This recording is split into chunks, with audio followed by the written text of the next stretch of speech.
Steak, let's hit the like button if we could, friends. Appreciate it. Tone DeShields, Rob Ellis hanging with you on this Tuesday. All right, so Tone, I know it ended horrifically. I know we all still bear the scars. I know how bad it was, but let's point out a couple things at least you can build on going into next season. All right, for starters, they've won 34 games the last 3 years. They won 9 after winning 4 the previous season. They won 14. I'm just talking about regular season. Then they won 11. I mean, it's not easy to do that in that league, okay? So let's start there. They have been a winning club for whatever reason, and not necessarily even for whatever reason, for a lot of reasons. It went really bad, really fast in a way that things absolutely have to change, as we've talked about. But still, there's a pretty good foundation of winning here, which if you can get it back early next season, I think can get you back into that mindset and that mode of, okay, this is really who we are. Whatever happened for the last, 2 months last year, it's not necessarily who we are. You're right. They have had an ability to make the playoffs the past 3 seasons, right? Coming off of a 4-11-1 season wherein things were very bleak for the Philadelphia Eagles, they found a way to always be in the mix over the past 3 years. Obviously, they were a serious contender one of those years, but still made the playoffs nonetheless. And I think that brings me to one of their strengths, and one of their strengths, I believe, I will start at the quarterback position, because at the end of the day, people can have whatever opinions they have about Jalen Hurts. He's proven that at bare minimum, he's a playoff quarterback. He's going to get you into the playoffs. Now, he's also shown you, as far as the ceiling goes, he can get you to a Super Bowl. You can nitpick the circumstances of how they got there all you want. He showed you he can get there. Mm-hmm. So when I think about it from that perspective, at this point in his career, okay, I like that. Now it's about upping the ante. Yeah, 3 straight years we made it to the playoffs. 1 year, actually 2 of the 3 years, you were a wild card exit.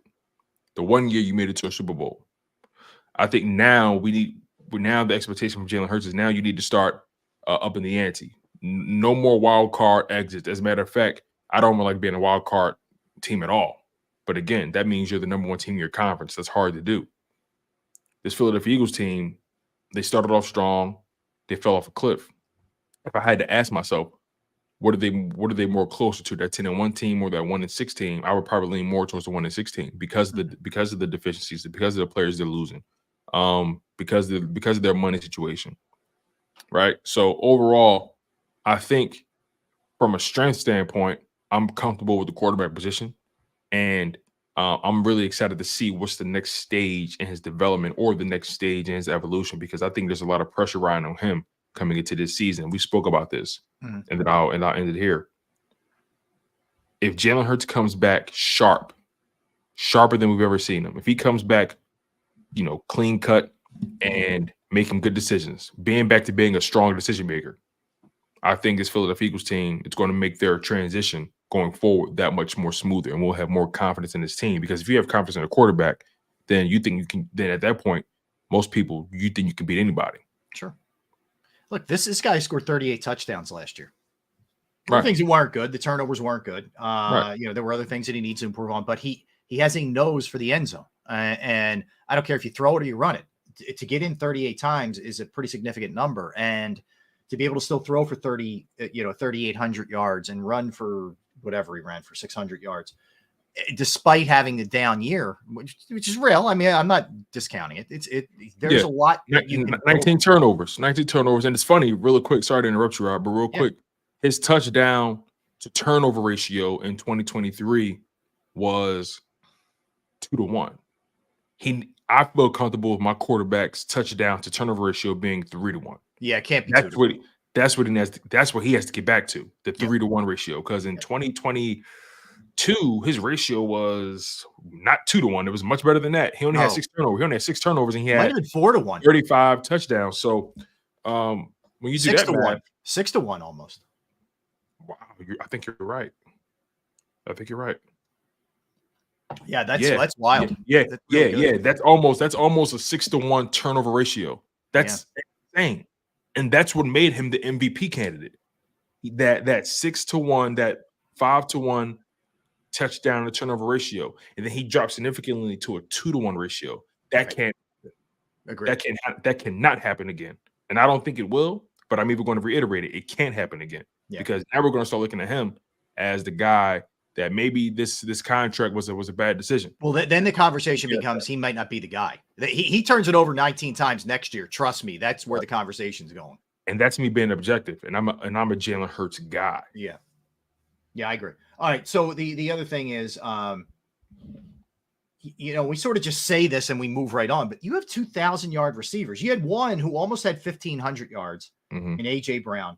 And you have one who's just getting better and better and better, who was over 1,000 yards last year in Devontae Smith. Both had 7 touchdowns. To Devontae Smith's credit, when they were really shorthanded in that playoff game, he was one of about 5 guys who showed up in the game. He played great. So you have 2 really, really good receivers, like A guys. Now, Dallas Goedert's interesting. 14 games, 592 yards. Now, if you say, 14 games, 592 is good. Problem is, Tone, he can't stay on the field. And their problem to a degree is I don't think, know how to use him either. But he is an interesting case study, Dallas Goedert. Yeah, agreed. You and I were talking about this offline here. And, he's giving you 26 games out of a possible 34 games over the past 2 seasons. In 2022, he missed 12 games. In 2023, he missed 3 games. And he was lucky to only miss that many because the bye week came at a perfect time. Right. So, from our perspective, it's put up a shuttle time for Dallas Goedert.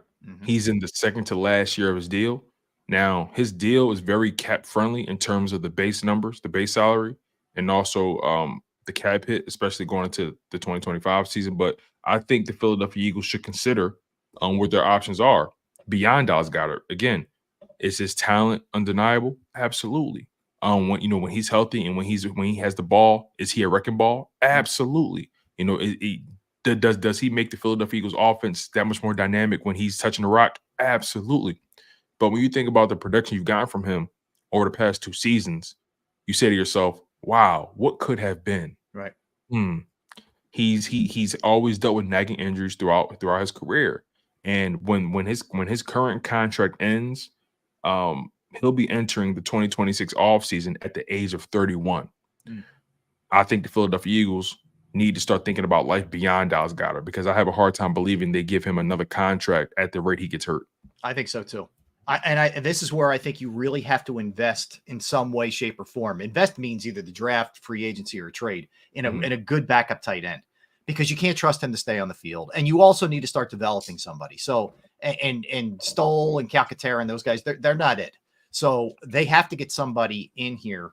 Not a priority. It doesn't rank with the linebackers and corner and all the other stuff that they need. But you got to start looking at that long and hard. But I'll say this as well.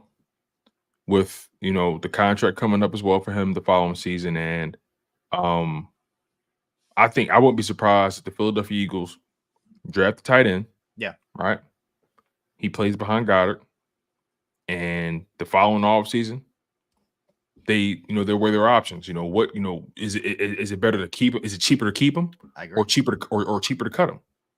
Or trade them, or whatever may have you. I think they're going to have to consider that next offseason. I wouldn't be surprised if they phase in the new tight end they draft from this offseason into their to be their starter for the following season. Remember, they did the exact same thing to Zach Ertz. Yeah, the exact same thing. True. And I wouldn't be surprised if the Philadelphia Eagles do the exact same thing to Dallas Goedert. And by the way, Goddard's not nearly as accomplished as Ertz was. Not nearly. And nowhere near as available. No, correct. Yep. All right. So as a team, they rushed for over 2,100 yards. You still have, whatever running back ends up being here, I would think would be 1,000-yard threat behind this offensive line. And Hurts is going to get you in that 500-600 range. So this is a team that, if they choose to, should be able to run the ball successfully. So you have the ability with 2,000-yard receivers a rushing game that got you over 2,000 yards last year, a quarterback who threw for over 3,800 yards. And no matter what happens with Kelsey, I don't know that you'd still rank him as the best offensive line in football, but you still have a good offensive line. You still have Lane Johnson. You still have Landon Dickerson. You still have Jordan Mailata. You're still going to have some form of Cam Jurgens. This is still a good O-line. So, I keep emphasizing this, but the offense with the right people in charge is going to be good again. Like I don't worry about the offense that much. I'm a little concerned about Hurts, but I feel like the offense is going to get back to where it needs to be. You know what's funny? We had this exact same sentiment from last offseason. Yeah, I'm not worried about the offense, and I understand why we say that, right? You think about the talent at the receiver position, the tight end position. You think about the quarterback. You think about who you have at O-line. Still some relatively unknowns with the Kelsey situation, obviously. But, last year we had this level of confidence with the offense, and we got what we got on the back end. Mm-hmm. I think as confident as we are in the offense, we still have to hold them accountable and say, look, the pressure's on you as well. Yeah. You have to come and deliver. This is good. The Eagles are going to be built like this. Their offense is going to be more talented than their defense. That I think that's how they want to be built. Mm-hmm. I think they want to go all in on offense and have a serviceable defense. I think that's their ultimate goal. Yeah. The problem with last year was your offense only carried you to a point, and then they fell off a cliff, and then your defense fell off a cliff. Offense and defense fell off a cliff at the exact same time. Right. We thought defense was going to get it together, but little did we know they shot their load, and they were who they were. Yeah. And they got worse from that point.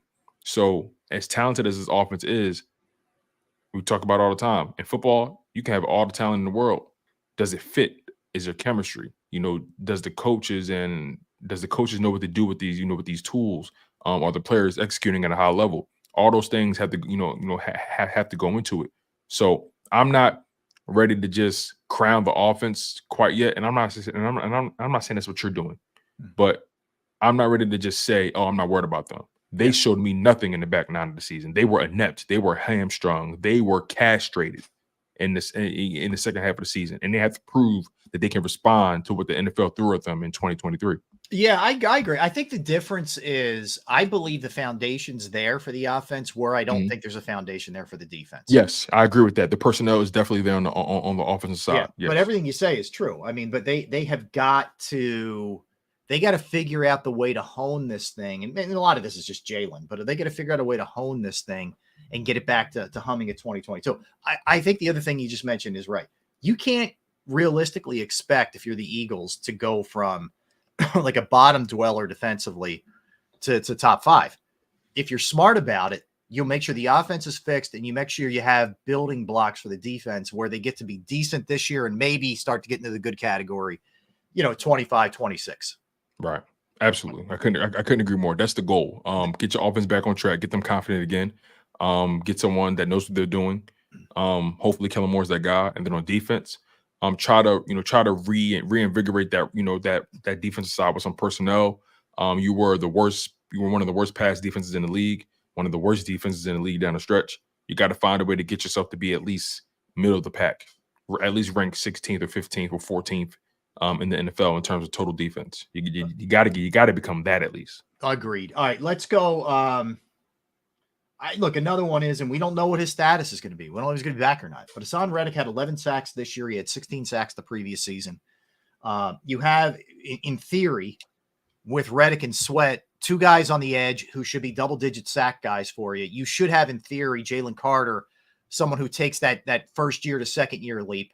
I'm not going to go there on Jordan Davis because I don't. They need to prove it to me. But at least with the defensive line, there's a couple of core pieces there that should be disruptive for you. The rest of it is a giant question mark, but you do have a couple of guys there. Yeah. There's a lot of pressure going into the season, especially on Josh Sweat entering a contract year. Nolan Smith, will he step up? That's a huge deal. Yeah. Hassan Reddick, what does his future hold? Regardless, though, I think the person I'm going to be eyeing, the two people on the D-line that I'm going to be glued to, is Jordan Davis and Nolan Smith. We need production from those guys. Yep. We need sustained production from those guys.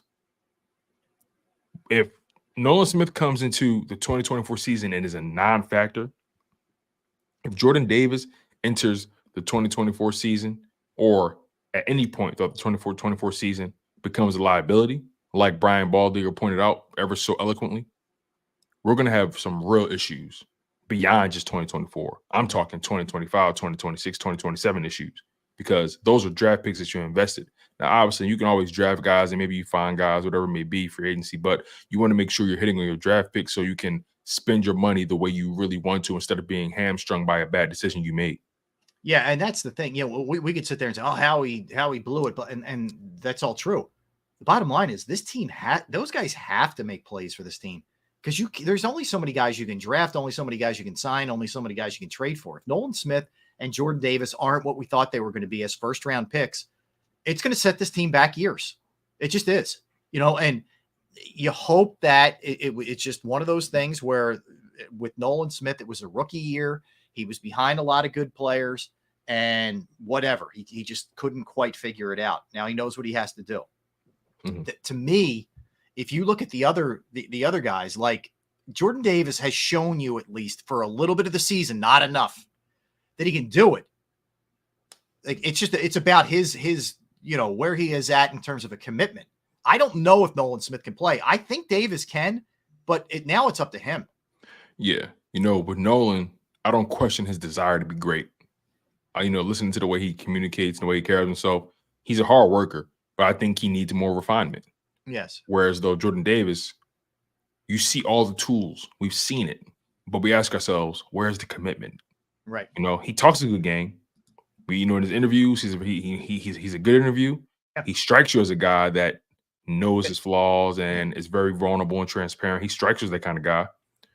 But on the field, who are you when the cameras aren't around, right? What are your habits like when you're home? Things like that. That's what I worry about with Jordan Davis. You know, when you're a guy that big, it's probably a struggle to keep weight off. So it's going to be imperative for Jordan Davis to come back like Jalen Hurts, better than ever.